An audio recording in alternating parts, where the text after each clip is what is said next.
Fearscape Media Network, exploring the unknown, one podcast at a time.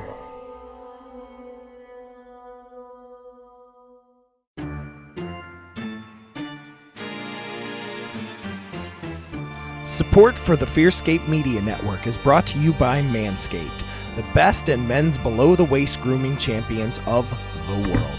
Manscaped offers precision-engineered tools for your family jewels. Manscaped just launched their 4th-generation trimmer, the Lawnmower 4.0. You heard that right, the 4.0.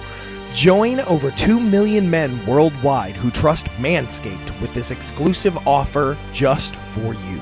20% off and free worldwide shipping with the code FEARSCAPE at manscaped.com.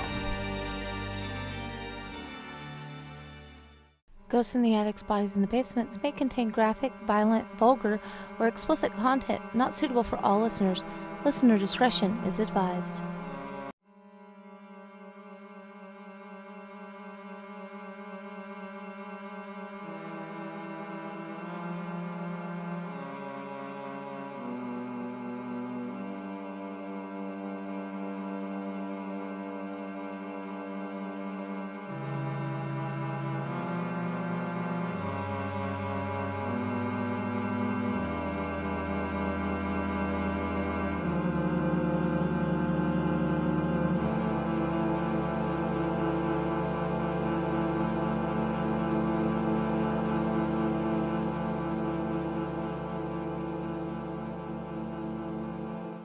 Welcome back to Ghosts in the Attics, Bodies in the Basements. I'm Anna. I'm Lindsey, and we are here for special holiday time. Yes, it's almost Christmas when you're listening. If you listen the day it came out, it's Christmas Eve. And if you're listening later than that, welcome. We're glad you're here. So, how have you been, Miss Lindsey? It's been, gearing up for Christmas. I was going to say, it's been a couple days since we've actually, talked, because work and crazy time of year, yeah. Kids are out of school. Yeah, Landon's out of school, and he's been staying up in true. I don't understand why man fashion. He has a sore throat, so he actually acts like he's dying. He's not. The man cold. It starts, yeah. It does. And then the other night he was fighting with his dad, and I was like, "Come on, now we're gonna go take medicine." And he's like, well, it's not going to work. And I was like, okay, fine. It's not going to work. Do that too. Medicine's not even going to work. I'm like, how do you know? How do you know it's not going to work? Well, he woke up the next morning. He goes, okay, so it maybe worked. I said, it was the first thing he said to me. I said, what maybe worked? He goes, the medicine. Okay, fine. Fine. And I was like, good gracious. So, yeah. At our house, it's been a whole lot of, I can't wait for Christmas to open presents. I was like, well, you're going to wait? Oh, well, one of your kids already busted into a gift. So, the day you put it under the tree. The day. And that's why I only originally had one gift per person under the tree. Because everybody was giving me a hard time. Why is there nothing under the tree? Why is there nothing on the tree yet, Mom? It's almost Christmas. Why is there nothing on the tree? Because y'all are nosy. Yep. There's nothing under the tree. Finally, I caved. I did it. I wrapped one gift per kid. And I walked out of the room for not even 5 minutes. Not even. I think I switched out laundry or something. Right. And walked back in there. It was one of those things because it should have been a really sweet moment. Except for there was deceit and lies. She was hugging it to herself. Oh, except she knows better. And there's where the problem lies. Yeah. Because I remember you telling her as soon as you put it on a tree, don't touch that. It's for Christmas. And then what does she do? Mm-hmm. I won't. As soon as you walk out of the room, busted into that present. She's alone. She's definitely a strong-willed child. So since we last recorded, I went to see my friend Ashley. Hi, Ashley. And we went to celebrate her baby Jay's first birthday, and it was magical. Me and Ashley have been friends since we were Landon's age, so forever. Oh. That's well, maybe a little older than Landon because he's almost in 3rd grade and I met her in 3rd grade. But we've kept in touch all these years, and I got to go to her baby's birthday, and it was so exciting and so special. And I went all the way to Tulsa to do it. And I drive all the way there, and I drive almost all the way home when I got in an accident. Terrifying phone call I ever received. Yeah, because it wasn't even for me; it was for my friend. So, our mutual friend Kristen. I was on the phone with Kristen when the accident happened, and then she was like, Bluetooth, hands-free. hands-free, Bluetooth, all the things. But I was talking to her, and she heard the crash. Everything went dead, and then it came back alive in my car, and then I was able to call my husband and 911 and everything. So I'm driving a truck, and I'm in love because that's the loaner vehicle I got, and I've always wanted a truck. And then when me and Alan first got together, he had a truck, but it was one of those like with a half of a back seat, pretty much like it had one door that you could get into the back. It was stupid because the baby's car seat didn't fit in the back, so we had to get rid of it and get a bigger vehicle. We had the same situation when I got pregnant. Yeah, we just had to get a baby appropriate vehicle. And now I have this loaner truck, and it's going to be so difficult to give it back because I love it so much. For anyone wondering, I forgot to say, me and Landon are fine. I have no idea about my vehicle. It's in the shop, and it's right before Christmas. So who knows how long it'll take before they'll get to it because of how many cars were in front of me, in the queue and all that jazz. So maybe I'll get to enjoy this truck for a little while, and I pray that my car isn't completely totaled because I've never had a car accident where my vehicle got totaled as an adult. Right. I have no idea what that entails, nor do I want to find out. So, yay, fun. I mean, any sort of anything, especially insurance related, is just time consuming. Big long waiting game. It is. And it's one of those things where, oh, fuck, I need an adult. Oh, I'm the adult. I'm the adult. No. Yeah, pretty much. I was like, fuck. And I just kept screaming that over and over in the car as I'm off the phone with 911 waiting for the cops to get there. It was it's a week to the day before Christmas, and I get in a wreck, of course. So that was... It rains, it pours. That was my bookend on the year. Right. That's my awesomeness this year. I swear this next year, it better be fucking exceptional because this one has tested my patience on every level. I'm too scared to be like, this year better be better or whatever. Yeah, I don't want to jinx it. I'm not saying it will be better. I'm saying it needs to be.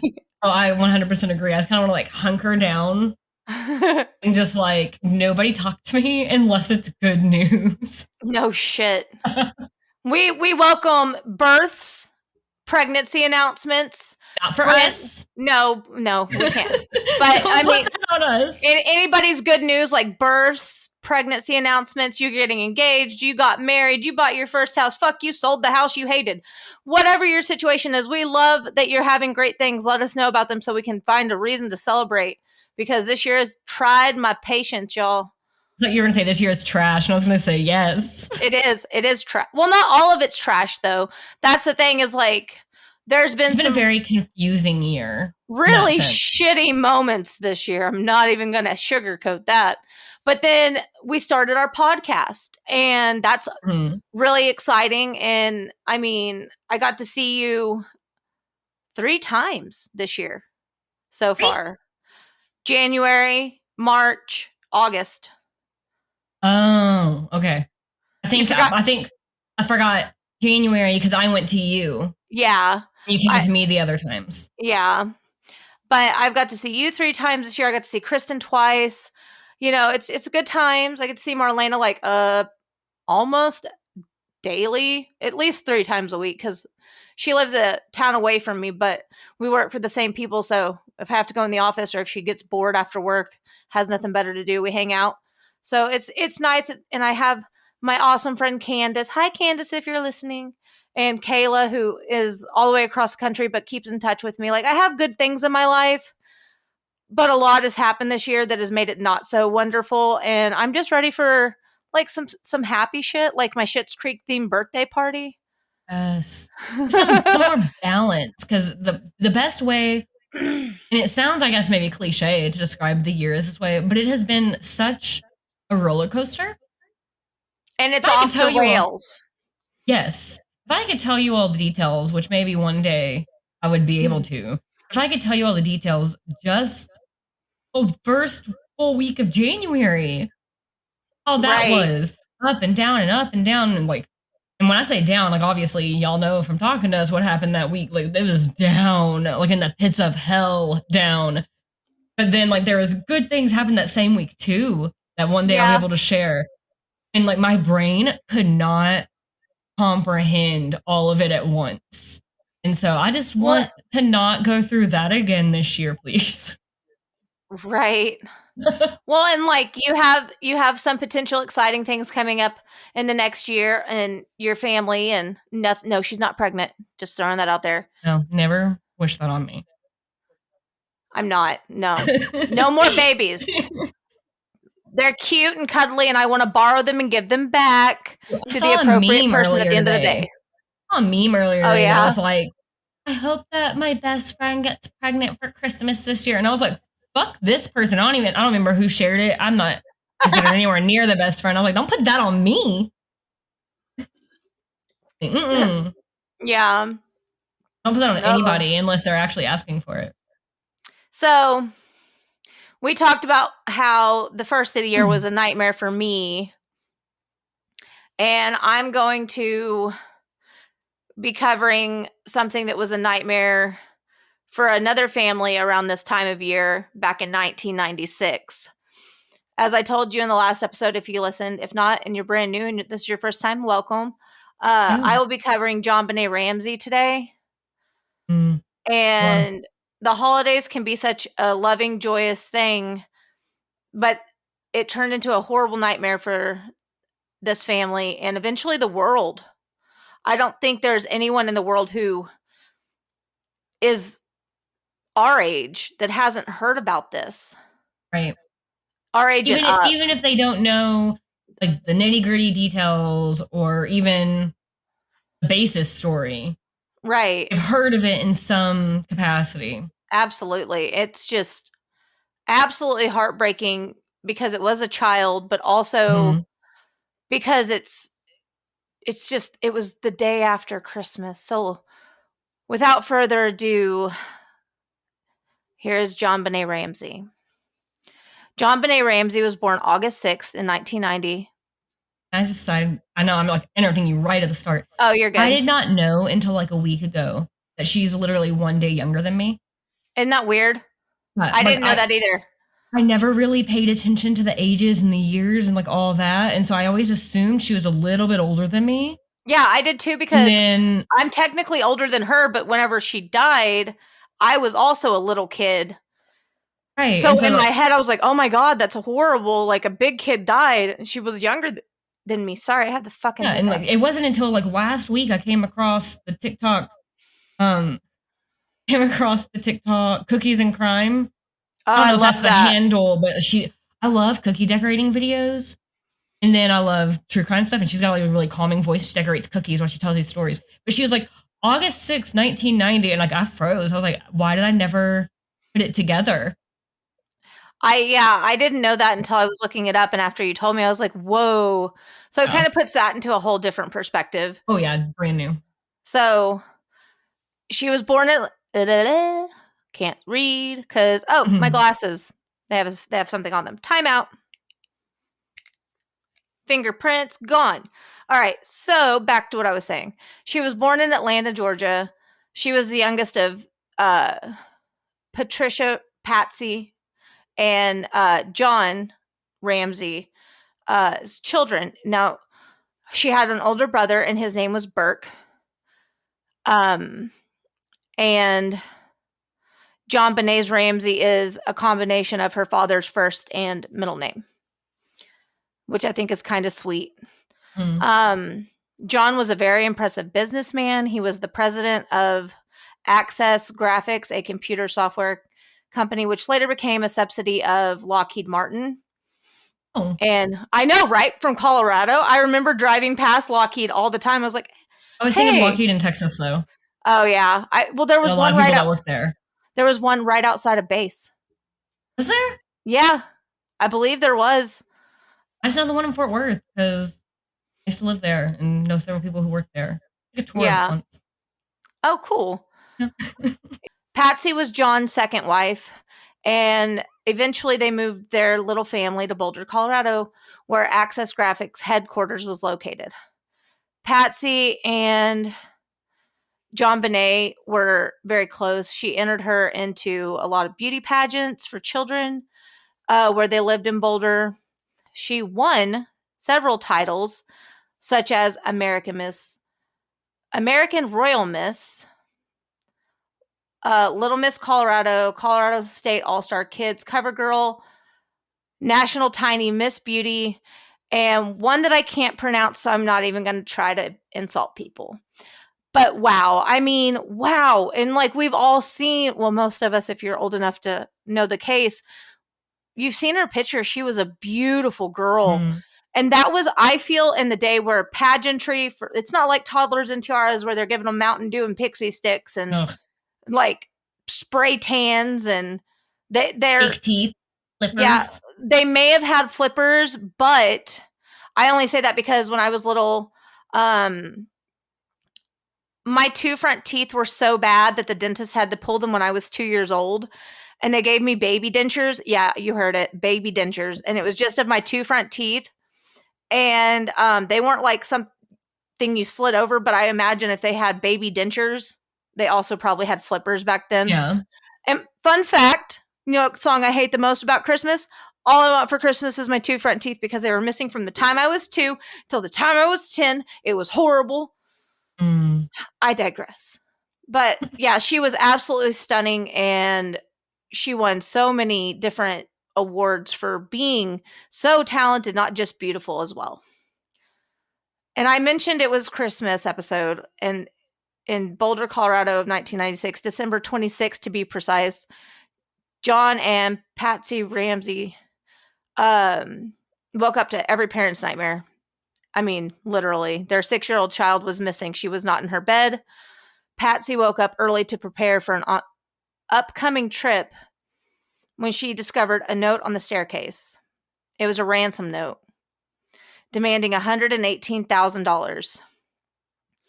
They also demanded no contact to the police for their daughter's safety. In return, Patsy immediately called the police, family, and numerous friends to help them search for the missing beauty queen. The police arrived at 5:55 a.m. They found no signs of forced entry. It is said investigators made many mistakes. They only closed off Jonbenet's room, so all those friends and family that she called that happened to show up,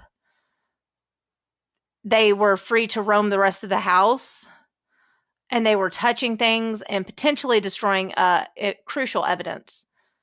The Boulder Police Department also shared evidence they had found with the Ramsey family during this chaos of that morning, which delayed the conducting of the formal interviews with their with her parents. So at 1 p.m., family and friends of Jonbenet and her parents were told by detectives to go around the house and see if anything was amiss. Well, the first place that was looked was the basement. Jonbenet's body was found almost immediately. Her father, John, picked up his daughter instantly and carried her up the stairs. This is a problem, though, because he destroyed the crime scene and disturbed any potential evidence that may have been there. So what exactly happened? We don't know. We don't know because, unfortunately, it is an unsolved case. The autopsy that was done on Jonbenet said she died from asphyxiation due to strangulation, and additionally had a skull fracture. Her mouth had also been covered with duct tape. Her wrist and neck had been wrapped in a white cord. Her torso was covered with a white blanket. There was no evidence, and trigger warning, of rape. There was no semen found on her body. However, her vaginal area appeared to have been wiped clean, as if a sexual assault had indeed occurred. There was a makeshift garret made of a paintbrush and a large cord. And they found something in her stomach that appeared to be pineapple. Now, pineapple. Why does that sound familiar to you? Because there's a lot of controversy around this fucking pineapple, okay? I never understood like what people were talking about until I started doing research. Her parents claim to not remember her eating any pineapple at all. However, there was a bowl of pineapple in the kitchen. The bowl contained her 9-year-old brother Burke's fingerprints. Yeah. And a lot of people theorize that people in the home were to blame, and I'll get into that in a little bit, but they swear she didn't eat pineapple, but yet it clearly was in her system, so that's kind of weird. So we're going to move on to theories, because like I said, it is an unsolved case. So the big one, or one of the big ones, is the intruder theory. Investigators focused heavily on the family for many reasons. The Boulder police thought the ransom note was staged due to the unusually long handwritten note on paper that promised John Ramsey his daughter was safe and unharmed, but threatened to kill the little girl if the note writer's demands weren't met, and it was written on stationery found inside the Ramsey home. Didn't it also ask for the exact amount of money he made as a bonus? I was just getting to that, yes. Okay. So John had previously received a bonus earlier that year, and it was almost the exact same amount to the penny that he received as his bonus. The Ramsey family was very reluctant to help the police. They later said it was because they felt the cops would not do a full investigation and just target them as easy suspects. Yeah. The thing is, whenever you are reluctant, in my opinion, to help the police in any situation, you look really fucking shady, but I digress. The Brian Laundrie case. I was just thinking that, but I don't even know where that's at right now. I don't either. I just, he refused to even just say anything. Like, when's the last time you saw Gabby? We're just trying to find her. Lawyer. Right. Lawyer. That's weird. It is. So they were immediately questioned, and they were all asked to John, Burke, and Patsy to submit handwriting samples in order to prove they didn't, write the damn ransom note. John and Burke were cleared, except Patsy couldn't be conclusively cleared with her sample. The analysis was not further supported by any evidence, and despite a large pool of suspects, the media immediately focused on her parents. They spent years, and I mean years, under the harsh limelight of the public eye. I mean, they were scrutinized. I mean, they still do. You see those, I don't even know what you would want to call them, like those conspiracy theory magazines at the when you're checking out at the grocery store. Not necessarily like tabloids, because those have some cred to them sometimes, but the real out there ones. The real ones that are Bat Boy. Yeah. Yes. We both go there. Because we're the same brain. But those were the type of magazines I always see it in as someone talked to Jonbenet and she said so-and-so did it, crap like that. And so it happened for years. Well, in 1999, a Colorado grand jury voted to indict the Ramseys on child endangerment and obstruction of a murder investigation. However, the prosecutor felt that the evidence did not meet the beyond reasonable doubt standard and declined to prosecute. Jonbenet's parents were never officially named as suspects in this murder. The alternative intruder theory has lots of physical evidence to support it. There was a boot print found next to her body, which did not belong to anyone in the family. But I do want to point out what I talked about earlier, where the family's friends and family went all around. They went everywhere. So it could have belonged to anybody that was There's there no that day. When the boot print got there. Exactly. There was also a broken window in the basement, which was believed to be the most likely point of entry for an intruder.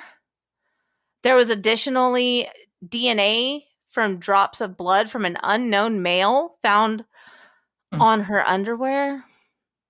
Sorry, that made me like almost vomit. That's horrible.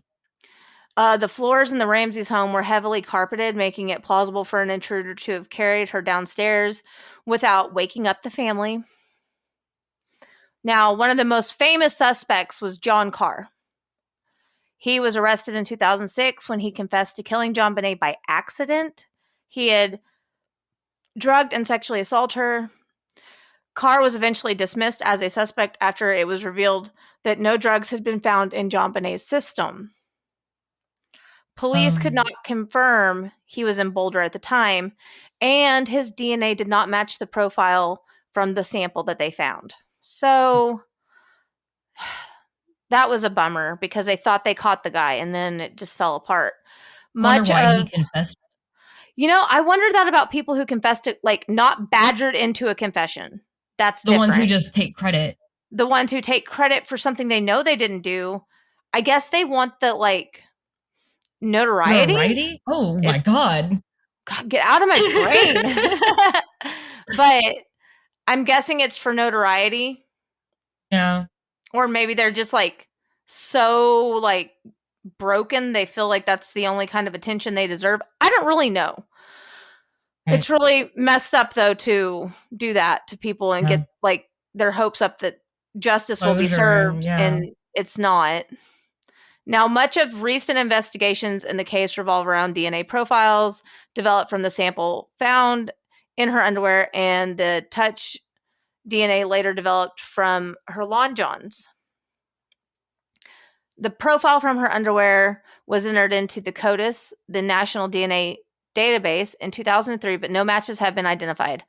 In 2006, Boulder District Attorney Mary Lacey took over the case. She agreed with the federal prosecutors that the intruder theory was more plausible than the Ramseys killing their own daughter. Under Lacey's lead investigations,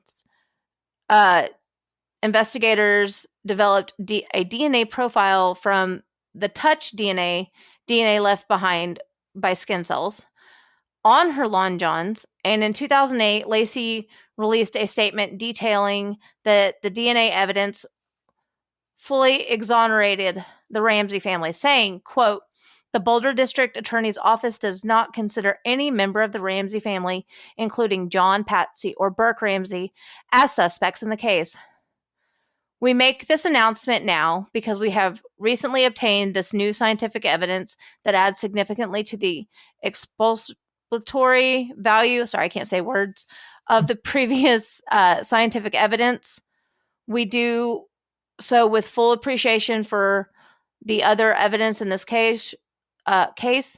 Local, national, and even international publicity has focused on the murder of Jonbenet Ramsay. Many members of the public came to believe that one or more of the Ramseys, including her mother, her father, or even her brother, were responsible for this brutal homicide. Those suspects were not based on evidence that has been tested in court. Rather, they were based on evidence reported by the media." End quote.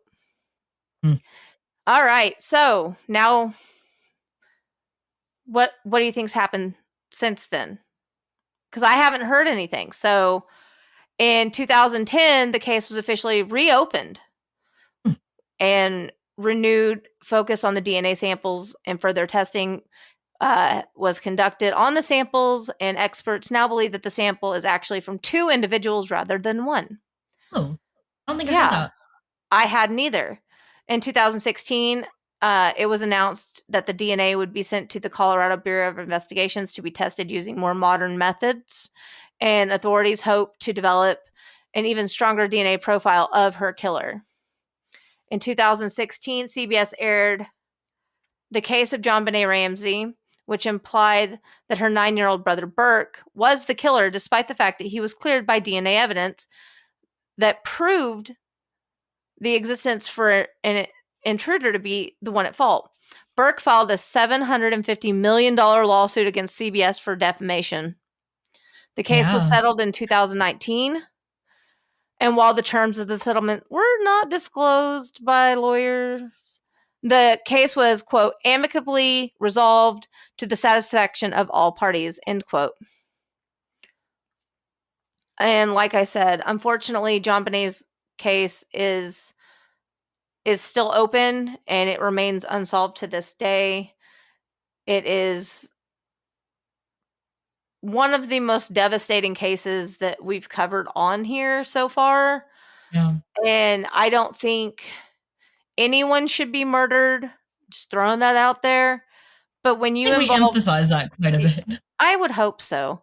But when you put the effort out to murder someone and that someone is a child and in such a horrific way, like, what the fuck is wrong with people?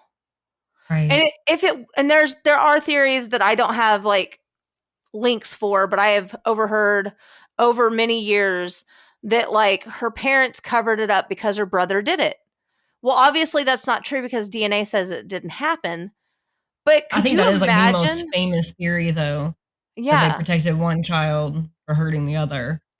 Yeah, and so could you imagine being her brother and grieving and having everyone look at you sideways and say you murdered your sister and your parents loved you more? Horrible.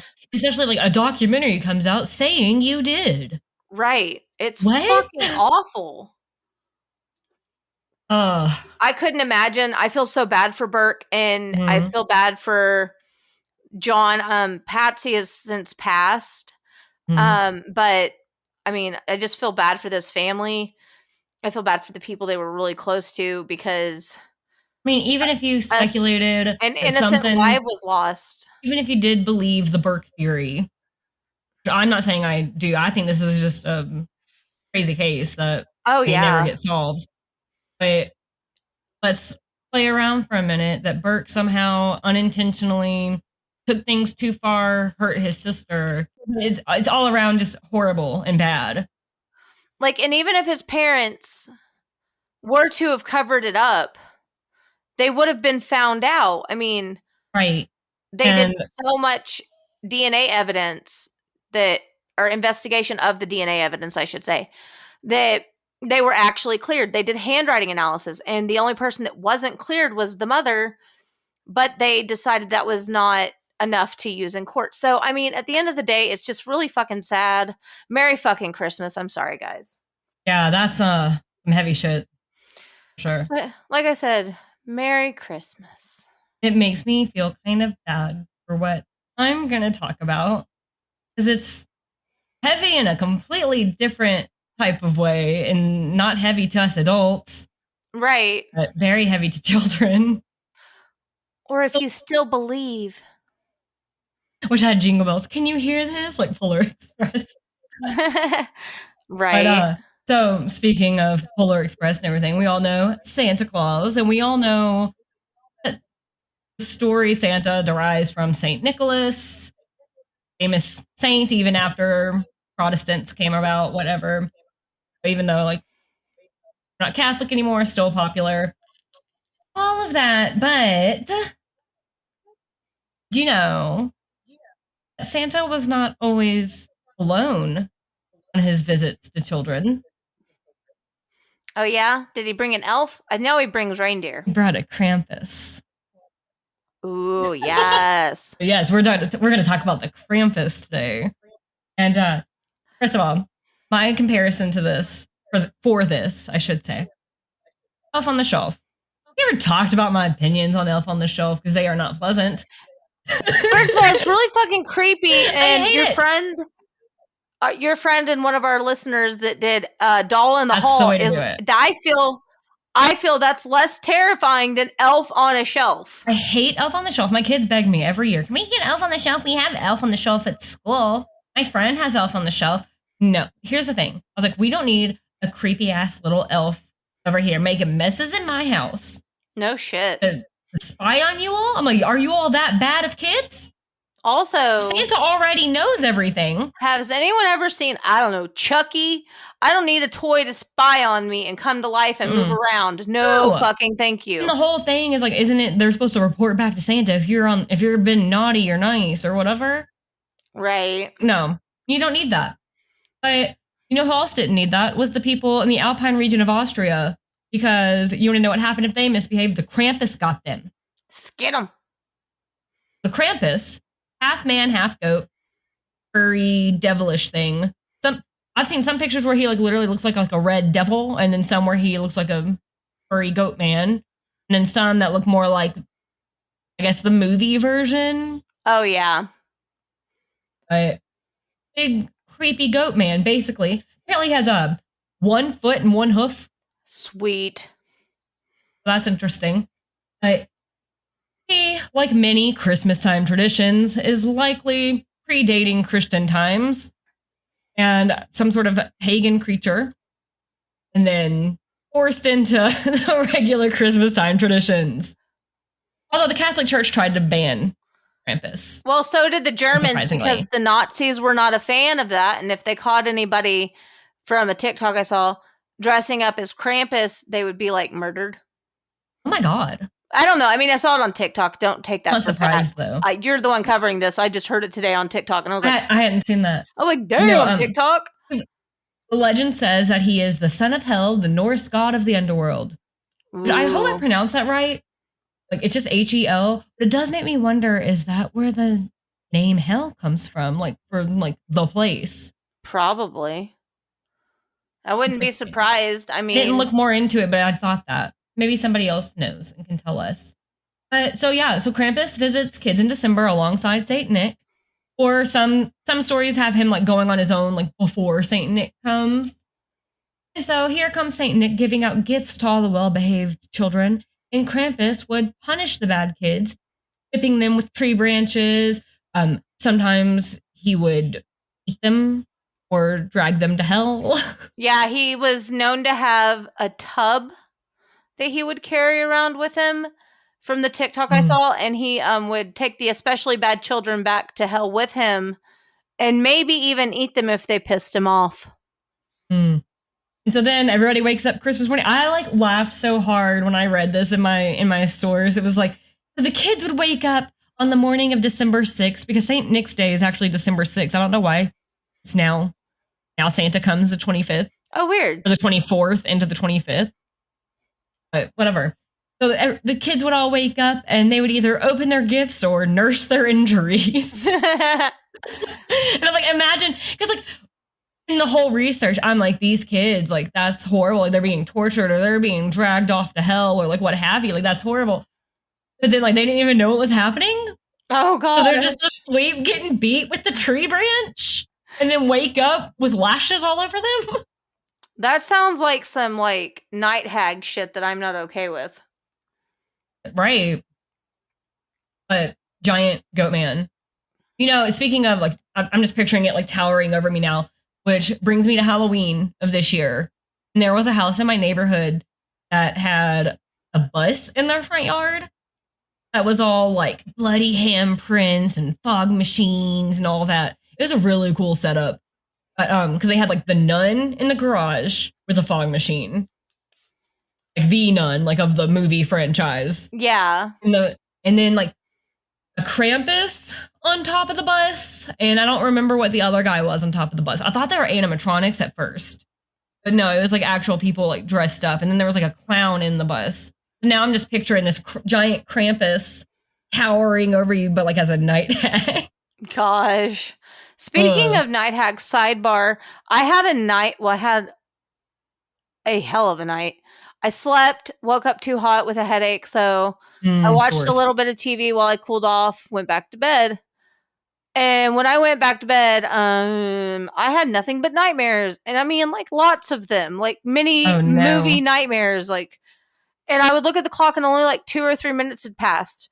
And I'd fall back asleep and more nightmares. And like one of which was, like I said, I have a truck for a rental, and I went outside to get something out of said truck, and there were black-eyed kids, and but it gets better. They were in elf costumes, and they said Santa forgot them. Could they come inside? And I woke up and I was like, fuck this. And then I'd rather have elf on the shelf than that, right?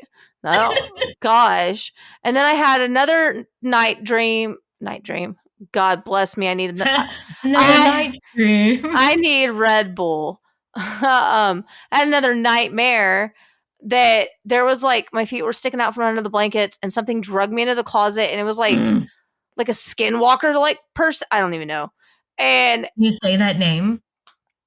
oh shit. It was a not deer.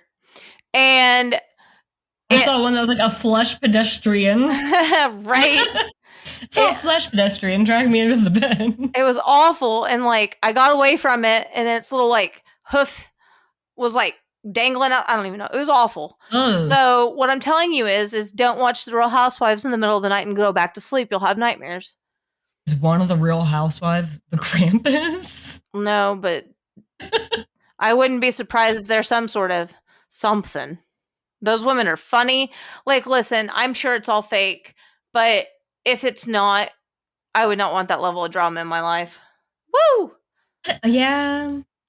That's how I feel with like a lot of reality TV, where it's just like, this is your life, like this much drama all the time. You know, The Hills really fucked me up because, you know, it was supposed to be like their lives, and then the very last scene is them on a like scripted set. And it's like, really? I never watched it. I never watched it either, but I heard about it enough.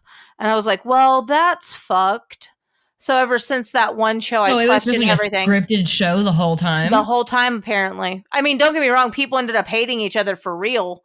But apparently it was all like scripted out. Like they made them have problems. Yeah, like a soap opera. That's crazy. Yeah. I follow a girl who was on Catfish, and she was saying, because like she answers questions about it sometimes, and she said that it's not like scripted. They'll be like, oh, hey, get on this topic or whatever, like kind of like guide the conversation, but it's not like scripted. So if that gives you any hope. Yeah. I mean, but when you put that many women in one room and there's alcohol involved, I don't think it takes too much to piss somebody off.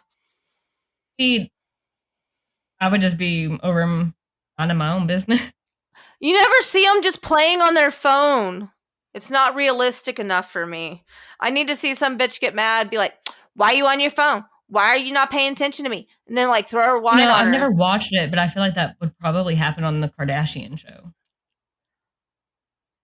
On the episodes I watched, no, but I mean, I wouldn't be surprised. I mean, I just follow that girl on TikTok who does really, really good impressions of the Kardashians. Oh, fun. So I was like, yeah. And like, she's always like on her phone. But I've noticed that now, I'll sometimes, like when I'm genuinely listening to somebody, be like, yeah. But like, sometimes it gets, I'm like, I gotta stop watching that chick who does the Kardashians on TikTok. That's funny. I was watching, we're on like such a sidebar. Sorry, people. I was watching this Kardashians, Krampus, they start with the same letter. Yes. Bible. They say that on the Kardashians. It makes sense if you know what it is. But there was this one TikToker, and I promise I'll let her get back to this in a second. But I was cracking up laughing because he's I don't know if he's really a teacher, but he pretends to be one on TikTok. And he reenacts like what it's like to teach elementary school children. Oh my God. Is it why are you up? Yes, I love him so much. He's like one of my favorites. Lee McNasty or something like that. Something. I don't know. It's fucking I think he's really a teacher because I'm pretty sure he's recording like in his classroom. That's fantastic. Because people are like, I've seen people in the comments talk about like, you just do this during the day. And he's like, it's always after hours or like whatever. I would assume there's no actual like, for real, kid. like does like attempts cartwheels and shit. Speaking of shit, that's the video I saw today. And this kid comes out and he's like, Mr. Whatever, there's poops all over the wall in the bathroom. Oh no. And he's like, aren't you the only one that's been in the bathroom today? And he's like, I don't know. It's one of the world's mysteries. And then he was like, got brown marker all over his hand. I don't know. It was so funny. I've seen that one. It was so funny. These videos kill me because, I mean, I'm not a teacher, but I got kids and I've been around kids. They're so accurate. Kids really do say like just the craziest shit. I like my favorite is the faces he makes when he does like the open mouth cough, like it's like so true. Not even that. This kid was like, my grandma calls me every Wednesday, tell me about her week. He's like, that's really nice. She's been dead. Yeah, she's been dead for 3 years. He's like, don't answer the phone. Who are you talking to? It's so funny. So me and Lindsay like TikTok. Krampus. So Krampus. So Krampus night or Krampus Nacht, or I don't speak German. I don't know if I said that right. My face is so red from all this laughing. Right. I just saw it in the camera. But so Krampus night, they go out in the streets and it's like alcohol fueled just celebrations. And probably my favorite part of it is that people dress up as Krampus to terrorize children. That's fantastic. Also, though, it's no different in my opinion than when people take their children to take pictures for Christmas and the fucking Grinch pops out and chases them around. Because half the time, the big kids don't give a shit. But it's the little kids, like, I'd say 5 and under, that don't understand that this is not a real person dressed in a costume. They think it's really like a monster. It's just mean. I mean, it's all in good fun, but it's mean. So I mean, I would never ever do. Okay, here's where I feel different, but same. Yeah. I guess about the Grinch thing, because when people are doing, because I've seen those trends on TikTok and whatnot, where it's like cute little family portrait, and then the Grinch pops up and scares the daylights out of these children. Like that's just torturing the kids. I feel like with Krampus night, kids probably know it's coming. Oh yeah. You know what I mean? So like, I feel like it's got that going for it. Because if you've watched the Grinch, at the end of the day, the Grinch is not a bad guy. No, he just didn't like the commercialism of Christmas. I'm going to get on my soapbox about the Grinch because I love the Grinch. I agree. He is probably, very misunderstood. People bullied the shit out of him. Yeah. He ran away. And then when he comes back, people are still assholes, and all they wanted to do was buy food. And so he says, fuck y'all, and if you're going to be mean to me, I'm going to just take what you love the most, because why not? And it's all about items. Back. Yeah. If you pay attention, Cindy Lou Who was also pointing out that everybody only cared about the commercialism of Christmas instead of the meaning of Christmas. Exactly. And so Grinch just had the means to do something about it when Cindy Lou Who couldn't. Imagine Cindy Lou Who teaming up with the Grinch, not to save Christmas like they end up doing, but to steal it together. That would have been pretty cool. What if, Jim Carrey, are you listening? What if Cindy Lou Who is now the mother and her daughter is Grinch-like, and the Grinch comes back and teaches her child how to love Christmas too? Mm-hmm. Have you seen the meme, speaking of the Grinch, where it's like, his heart grew 3 sizes that day, and then he immediately died because that is a very serious medical condition. That's so funny. But I think the Grinch is very misunderstood. I also will go on record, because I posted it on my Facebook last night. I was watching Just Friends, and that is one of my top 3, maybe 4 Christmas movies.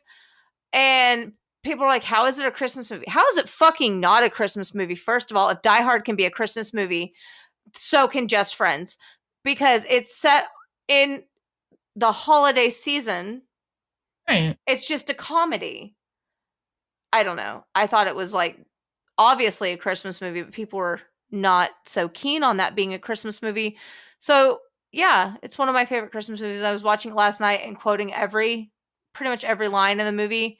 And my husband hasn't seen it in a couple years, and he just kept cracking up. He was like, "Oh my God, blueberries!" And I was like, yeah, she's high on Vicodin. Like, it's hilarious. Like, I don't know. I love Anna Faris. I think she's so great. And Ryan Reynolds is phenomenal. But that's what I did yesterday. I watched that, and Lena was at a sleepover, and all the presents were already wrapped. So as soon as that movie was over, I went right to bed. That sounds like a fun night. It was. I mean, I also finished my notes for this episode, but... Yeah, well. Procrastination is part of ADD. But just to sum up the Krampus stuff, though, that's basically all I had on it. But I just have to say, we talked about a child opening it. It was a 3-year-old. I can't remember if we mentioned that, who opened up her present under the tree. She is very strong-willed. She has done everything in her power to terrorize us this month. And it has not mattered at all to her that we have threatened to call Santa. We have threatened to not take her to see Santa. We have threatened She will get coal in her stocking. She does not care. You know what she might care about? Krampus. She might care about Krampus. No, she'd probably be like, he's cool. I don't care. Because she has the same mentality that Landon does. This like strong-willed fuck it attitude. Yeah, no, she reminds me a lot of my little boy. She has that strong-willed, don't give a fuck attitude most of the time. Sweet and cuddly, but on that occasion, like, whoa, buddy. So I bet if I were to tell her, better behave or the Krampus is going to get you, she'd probably be like, yeah. She has this saying, drives me insane. She gives a look. Like, it's not always her mouth, really. It's this look she gives where her lips are pursed and her eyes go up. Yep. She side eyes. Sometimes she straight up smirks. Ooh, no. And I'm like, you better wipe that look off your face right now. Right. Like, or if she's doing something she knows wrong and then like smiles, like it's just the cutest thing she's ever done. And I'm like, it's not cute. Right. You're not cute right now. Also, if you're not from like Southern-esque or Southern areas, cute is also a phrase we use that doesn't mean cute. It means like, well, how do you explain what cute is? That's adorable or whatever is how typically cute would be interpreted. Cute, the way we say it, is like smart-assed. Mm-hmm. If that, I'm like, nope, you gotta stop it right now. And so maybe I'm just be like, hey, Krampus is gonna get you. It actually is probably really frowned upon by psychologists, which I would understand because I'm not all about terrorizing your children. We talked about earlier. We don't agree with the using the Grinch at the photo shoots. Oh yeah, or whatever. But I'm be like, hey, remember that Krampus on the bus? Landon, we saw it. Landon wouldn't give me a hug after he got home today. And I was like, listen, if you don't be nice to me, Krampus is going to get you. He goes, yeah, well, I don't care. He goes, I don't even know who that is. I said, he's Santa Claus's evil brother. He goes, oh, that's cool. And that was it. I can't get over the imagery of Santa and Krampus going together. Santa's just filling stockings while Krampus is just beating kids with tree branches. And they're just asleep the whole time. Right? That's so messed up. Well, that's about it. Yeah. This is actually also not just our Christmas episode, but our last episode of 2021. It is. It's kind of wild. We wish you guys the happiest of holidays, no matter what holiday you celebrate. And if you do, we won't have an episode out until after New Year's. So if you do partake in alcohol this New Year's and Christmas season, holiday season, please be safe. Do not drink and drive. Never, ever drink and drive. Please don't. It's stupid. Call somebody for a ride. Call an Uber. Call a taxi. It's scary. Please don't do that. Be safe. Be jolly.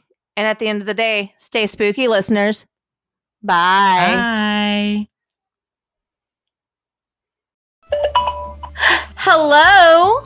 Hey, Anna. Is that a new outfit? You look super cute.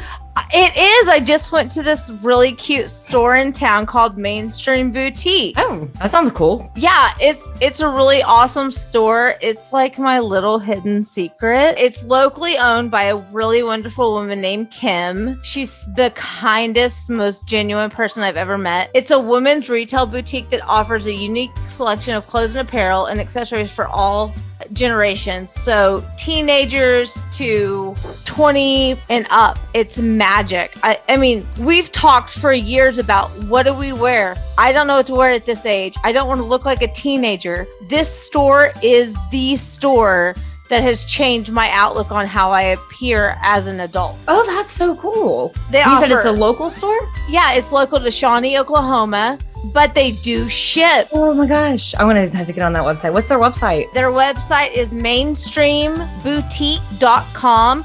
They also have a Facebook page, which is Mainstream Boutique of Shawnee. They're a apparel and accessories for multi-generations. Their mission, which I really stand behind, is to empower, strengthen, and celebrate women in the world throughout fashion. And I think that's so... Oh, I love that. And I'm going right now to check that out, especially if they ship. That's awesome. It's mainstreamboutique.com or Mainstream Boutique of Shawnee. We'll put all the links in our bio, but I have an exclusive for you guys. Are you ready? What? I talked to the owner today. For our listeners only, you get 10% off your full ticket items. Oh my God. All full priced items when you ring up, 10% off, whether it's online or in person. And if you go in person, tell them we said, hey, they said to use the code GABB for a discount code.